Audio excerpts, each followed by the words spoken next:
Piecemeal distribution of cash के इस अगले एग्जांपल में यहाँ पर एक बैलेंस शीट दिया हुआ है। तीन पार्टनर्स हैं, A B and C were in partnership sharing profits and losses in the ratio 4:3:2। They decided to dissolve the business on 31st December 2017, on which date their balance sheet was as under. So balance sheet दिया हुआ है, assets में है cash, debtor, stock, plant and machinery and land and building. इसमें से जो 10,000 rupees का cash है ये डिस्ट्रीब्यूशन के लिए अवेलेबल है, जो हम सबसे पहले डिस्ट्रीब्यूट करेंगे। लाइबिलिटी साइड में कैपिटल बैलेंसेस दिए हुए हैं 64, 45 एंड 42। जनरल रिजर्व दिया हुआ है जो profit sharing ratio 4:3:2, that will be total 9 share है, टोटल रिजर्व है 18,000। सो एक हिस्से के लिए 2,000 रुपीज़ इस रेशियो के हिसाब से इनमें डिस्ट्रीब्यूट करेंगे ए बी सी में। यहाँ पर जो इस प्रॉब्लम में हमको नया सीखना है वो ये है कि Mrs B loan is a outside liability, creditor is a outside liability and bill payable is a outside liability. ये तीनों जो है आउटसाइडर अनसिक्योर्ड है। सो आउटसाइडर अनसिक्योर्ड अगर ये तीनों हैं तो तीनों को साथ में पे करना पड़ेगा, इसमें किसी को प्रायोरिटी नहीं होगी। आगे यहाँ पर जो इन्फॉर्मेशन दी है उसने, the cash received in installments, first installment, second and third. तो ये इंस्टॉलमेंट्स दिए हुए हैं, डेट्स नहीं दी हुई है तो डेट्स रिकॉर्ड नहीं करेंगे, सिर्फ इंस्टॉलमेंट्स लिखेंगे instead of realisation. The creditors were settle at a discount of ₹2,000। तो क्रेडिटर जो 30,000 रुपीज़ का है इसको यहाँ पर 2,000 रुपीज़ लेस पे करेंगे, देन इट विल बी 28,000। सो 14, 28 और 7 इसको रेशो में पे करेंगे अगर इतना अवेलेबल कैश नहीं होगा। And the ratio will B 2:4:1। 7,000 से डिविजिबल है, 7,000 से डिविजिबल है वो। सो 14,000, 30,000 और 7,000 को रेशो में डिस्ट्रीब्यूट करेंगे। आगे यहाँ पर दिया हुआ है, it was agreed that the cash should be distributed as and when realised. So जब और जैसे कैश आएगा वो डिस्ट्रीब्यूट करेंगे। Realisation expenses were originally provided for an estimated amount of ₹3,000। यहाँ पर एक दूसरा जो इस प्रॉब्लम में हमको नया सीखना है वो ये है कि जो डिसोल्यूशन एक्सपेंसेस है वो 3,000 रुपीज़ है and the actual expenses amounted to ₹4,000।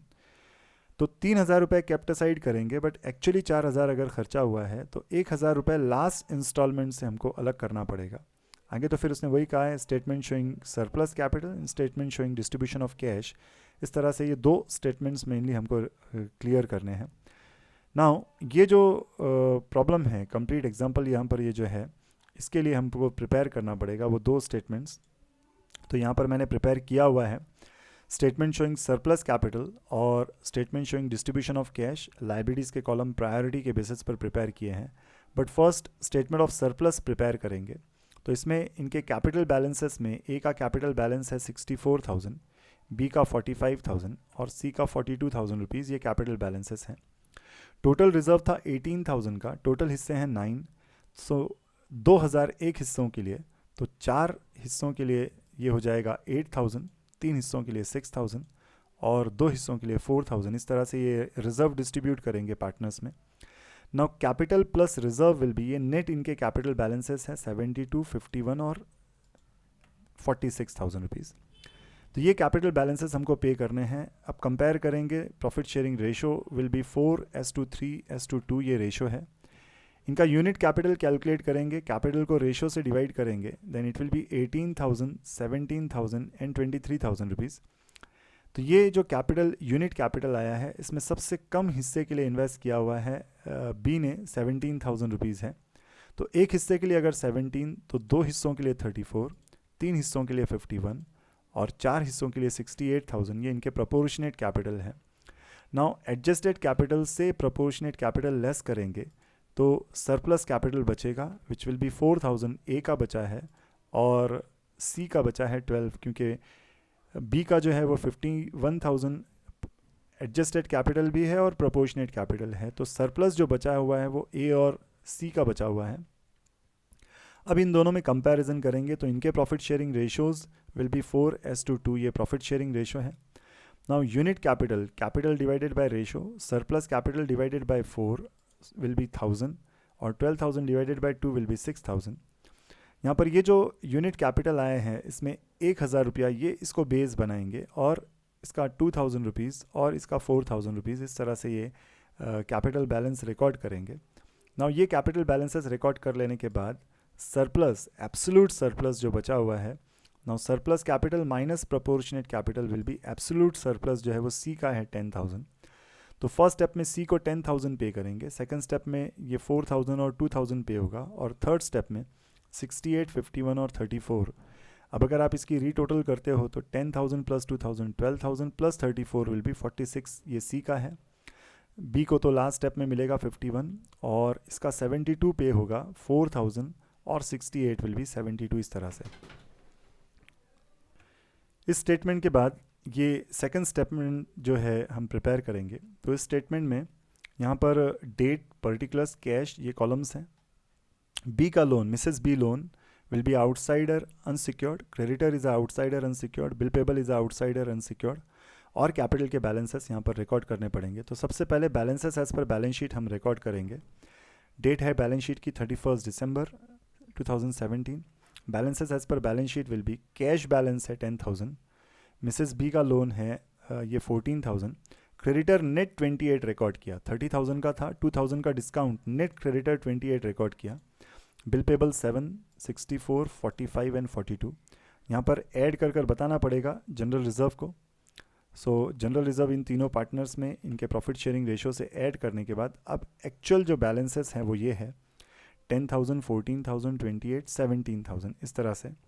Now ये जो बैलेंसेस है इसमें सबसे पहले कीप असाइड करना पड़ेगा for estimated realisation expense 3,000 rupees. ये कीप असाइड करने के बाद बैलेंस बचा है 7,000 का। नाउ लेस पेड टू, अब इन तीनों में पे करना पड़ेगा, मिसेस बी लोन, क्रेडिटर और बिल्स पेबल में। अवेलेबल कैश इतना नहीं है कि इनको पूरा पे कर सकें, तो 7,000 को रेशो में पे करेंगे, and ratio will B 2:2, 28 will be 4:1, 7 से डिविजिबल है सब। सो 2:4:1 इस रेशो से ये 7,000 डिस्ट्रीब्यूट करेंगे। टोटल अमाउंट भी 7,000 है, टोटल हिस्से भी 7,000 है, तो इसको 2,000, 4,000 और 1,000 इस तरह से ये डिस्ट्रीब्यूशन करेंगे। सो ये बैलेंस ड्यू इनका बचेगा will be 12,000, 14,000 minus 2, 28 minus 4 will be 24, and 7 minus 1 will be 6, और ये बराबर रेशो में है, और ये इनके कैपिटल बैलेंसेस हैं। नाउ जो फर्स्ट इंस्टॉलमेंट आया वो है 52,000 रुपीज़ का, इसमें से पे करेंगे लेस पेड टू बी, और तीनों को पे करेंगे एक साथ। तो less paid to Mrs B loan, creditor and bill payable, तो ये 52,000 रुपीज़, ये 42,000 है इनका टोटल। तो 12,000 plus 24 plus 6 will be 42।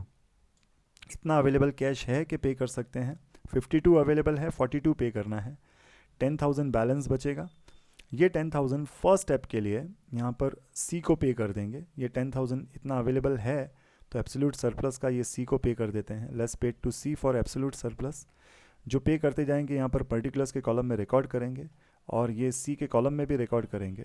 Now जब इंस्टॉलमेंट पूरा हो जाएगा तो बैलेंस लिखना पड़ेगा, and it will B 72, 51 and 36, 46 minus 10 will be 36।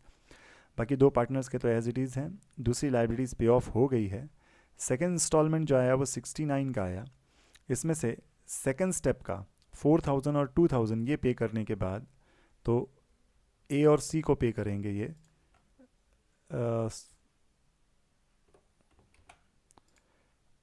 it will be paid to A and C, less paid to A and C for surplus capital will be 6,000।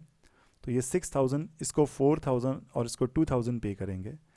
Now अब ये जो 63,000 रुपीज़ बैलेंस बचा है ये सब partners में distribute होगा। तो less paid to all partners in the ratio 4:3:2।